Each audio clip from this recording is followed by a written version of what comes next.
அனைவருக்கும் வணக்கம். இந்த வீடியோவில் பொது அறிவு பார்க்கலாம். இந்த வீடியோ உங்களுக்கு பிடிச்சிருந்தா லைக் பண்ணுங்கள். முதல் கேள்வி, மனதின் குரல் அதாவது மன் கி பாத் நிகழ்ச்சி எப்போது தொடங்கப்பட்டது? 2014 அக்டோபர் 3ஆம் தேதி இந்த நிகழ்ச்சி தொடங்கப்பட்டது.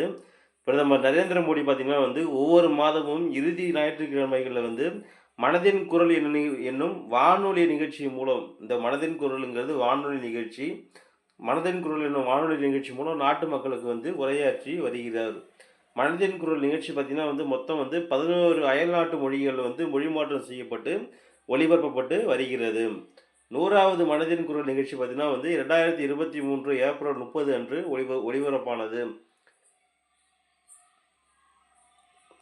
அதாவது பார்த்தீங்கன்னா மனதின் குரல் நிகழ்ச்சிக்கான யோசனைகளையும் கருத்துக்களையும் மக்கள் மைகவ் அப்படிங்கிற அரசு வலைதளம் மூலமும் நமோ கைபேசி செயலி மூலமும் 1800117800 அப்படிங்கிற கட்டணமில்லா தொலைபேசி எண்ணில் பதிவு செய்யலாம். அடுத்து 2வது கேள்வி பருந்து செயலி அப்படின்னு என்னென்னு பார்க்கலாம். அது ரவுடிகள், சரித்திர பதிவேடு குற்றவாளிகள், ஜாமீனில் வெளியே வந்த கொலை குற்றவாளிகளை கண்காணிப்பதற்காக தான் இந்த பருந்து என்ற செயலியை தமிழக காவல்துறையானது அறிமுகம் செய்தது. அடுத்தது பார்த்தீங்கன்னா உலகின் மிக உயரமான ரயில்வே பாலம் எங்கு அமைக்கப்பட்டுள்ளது? ஜம்மு காஷ்மீரில் ரியாசி மாவட்டத்தில் செனாப் ஆற்றின் குறுக்கே 1178 அடி உயரத்தில் ரயில்வே பாலம் மிக உயரமான ரயில்வே பாலம் அமைக்கப்பட்டுள்ளது. அடுத்தது பார்த்தீங்கன்னா கவச் தொழில்நுட்பம் தொடர்புடைய துறை எது? ரயில்வே துறை. அதாவது பார்த்தீங்கன்னா ரயில் பாதையில் தானியங்கி விபத்து தடுப்பு தொழில்நுட்பம் தான் இந்த கவச். அடுத்தது ஆர்டெமிஸ் திட்டம் எந்த நாட்டுடன் தொடர்புடையது? அமெரிக்கா. மனிதர்களை நிலவுக்கு அனுப்புவதற்கான திட்டம் தான் இந்த ஆர்டெமிஸ் திட்டம். இது நாசாவின், அதாவது அமெரிக்க விண்வெளி ஆய்வு நிறுவனமான நாசாவினுடைய திட்டமாகும் இந்த ஆர்டெமிஸ். அடுத்த கேள்வி, எந்த ஆண்டு நடைபெற்ற மக்களவைத் தேர்தலில் நோட்டா முதல்ல அறிமுகப்படுத்தப்பட்டது? 2014 மக்களவைத் தேர்தலில். நோட்டா என்பதனுடைய விரிவாக்கம் நன் ஆஃப் தி அபவ். அடுத்த கேள்வி, உடல் ஊனமுற்றோர் சட்டம் எப்போது இயற்றப்பட்டது? 1995ஆம் ஆண்டு இயற்றப்பட்டது. அடுத்தது பார்த்தீங்கன்னா சுதந்திர போராட்ட தியாகி வாஞ்சிநாதனின் நினைவு தினம் எப்போது கடைபிடிக்கப்படுகிறது? ஜூன் 17ஆம் தேதி கடைபிடிக்கப்படுது. வாஞ்சிநாதன் பார்த்தீங்கன்னா இவர் திருநெல்வேலி மாவட்டத்தை சேர்ந்தவர்.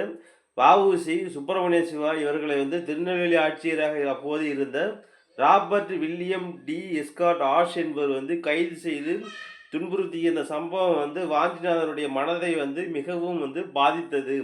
மேலும் பார்த்தீங்கன்னா 1911 ஜூன் 17ஆம் தேதி அன்னைக்கு ஆங்கிலேய ஆட்சியாளர் ஆஷ் துரை ரயிலில் சென்ற போது மணியாச்சி ரயில் நிலையத்தில் வைத்து அவரை சுட்டு கொண்டார் வாஞ்சிநாதன். பின்னர் பார்த்தீங்கன்னா வாஞ்சிநாதன் ரயில் நிலைய கழிப்பறைக்குள் சென்று தன்னைத்தானே சுட்டு வாஞ்சிநாதன் உயிர் தியாகம் செய்தார். அடுத்தது 9வது கேள்வி, 2 மக்களவை தொகுதிகளில் வென்ற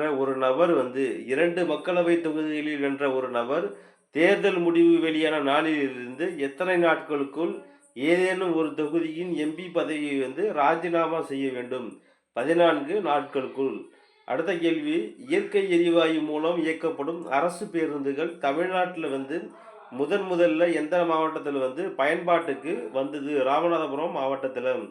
அடுத்தது பார்த்தீங்கன்னா இந்திய விமானப்படைக்கு ரஃபேல் போர் விமானங்கள் எந்த நாட்டிடமிருந்து வாங்கப்பட்டது? பிரான்ஸ் நாட்டிடமிருந்து வாங்கப்பட்டது இந்த ரஃபேல் போர் விமானங்கள். இந்த ரஃபேல் போர் விமானத்தினை பிரான்ஸ் நாட்டை சேர்ந்த டசால்ட் ஏவியேஷன் அப்படிங்கிற நிறுவனம் தான் தயாரிக்கிறது.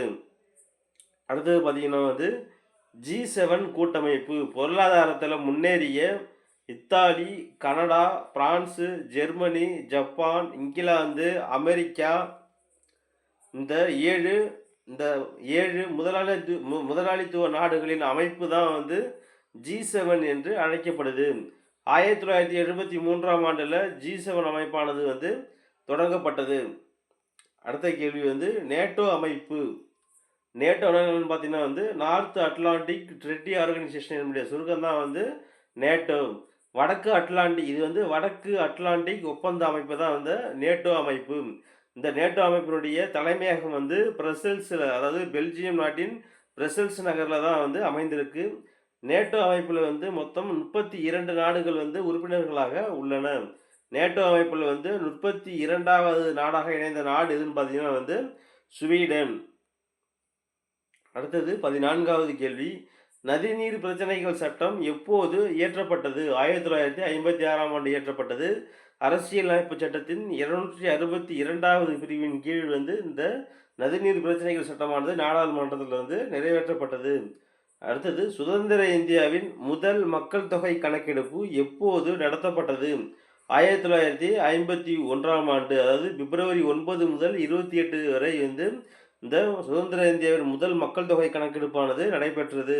கடந்த 1951ஆம் ஆண்டிலிருந்து தான் வந்து மக்கள் தொகை கணக்கெடுப்பானது 10 ஆண்டுகளுக்கு ஒரு முறை வந்து நடத்தப்பட்டு வருகிறது. அடுத்தது 16வது கேள்வி. தமிழகத்தில் வந்து ஆதி மனிதர்களின் குகை ஓவியங்கள் வந்து எங்கு காணப்படுகின்றன? மல்லப்பாடி என்கிற இடத்துல வந்து காணப்படுது. ஐக்கிய நாடுகள் குழந்தைகள் நிதியம், அதாவது யுனிசெஃப் எப்போது உருவாக்கப்பட்டது? 1946 டிசம்பர் 11ஆம் தேதி வந்து யுனிசெஃப் அமைப்பு வந்து உருவாக்கப்பட்டது. யுனிசெஃப் என்னன்னு பார்த்தீங்கன்னா வந்து the United Nations International Children's Emergency ஃபண்டை தான் வந்து யுனிசெஃப் அப்படின்னு சுருக்கமாக சொல்கிறாங்க. இந்த யுனிசெஃப் அமைப்பினுடைய தலைமையகம் பார்த்தீங்கன்னா வந்து நியூயார்க் நகரில் வந்து அமைந்துள்ளது. அடுத்தது 18வது கேள்வி. உலக சுகாதார அமைப்பு WHO வந்து எப்போது நிறுவப்பட்டது? 1948ஆம் ஆண்டு.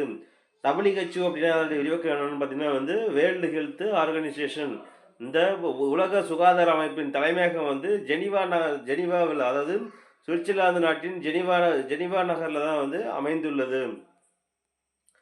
அடுத்தது 19வது கேள்வி. இந்தியாவில் நீட் தேர்வு எப்போது தொடங்கப்பட்டது? 2013ஆம் ஆண்டு நீட் தேர்வானது தொடங்கப்பட்டது. நீட் அப்படின்னா என்னன்னு பார்த்தீங்கன்னா வந்து national eligibility come entrance test தான் வந்து நீட் அப்படின்னு சுருக்கமாக சொல்கிறாங்க. அடுத்தது பார்த்தீங்கன்னா வந்து கடைசி கேள்வி. டாக்டர் ஏபிஜே அப்துல் கலாம் விருது, இதை பற்றி பார்க்கலாம். விஞ்ஞான வளர்ச்சி, மனிதவியல் மற்றும் மாணவர்கள் நலன் இந்த துறைகளில் வந்து சிறந்து விளங்கும் தமிழ்நாட்டைச் சேர்ந்த ஒரு நபருக்கு வந்து இந்த ஏபிஜே அப்துல் கலாம் விருதானது வந்து வழங்கப்படுது. இந்த விருது பார்த்தீங்கன்னா வந்து மாண்புமிகு தமிழக முதலமைச்சர் அவர்களால் வந்து வழங்கப்படுது. ரூபாய் 5 லட்சத்துக்கான காசோலை, 8 கிராம் தங்கத்திலான பதக்கம், பாராட்டு சான்றிதழ், இந்த அனைத்தும் வந்து இந்த அப்துல் கலாம் விருதில் வந்து டாக்டர் ஏபிஜே அப்துல் கலாம் விருதில் வந்து வழங்கப்படுகிறது.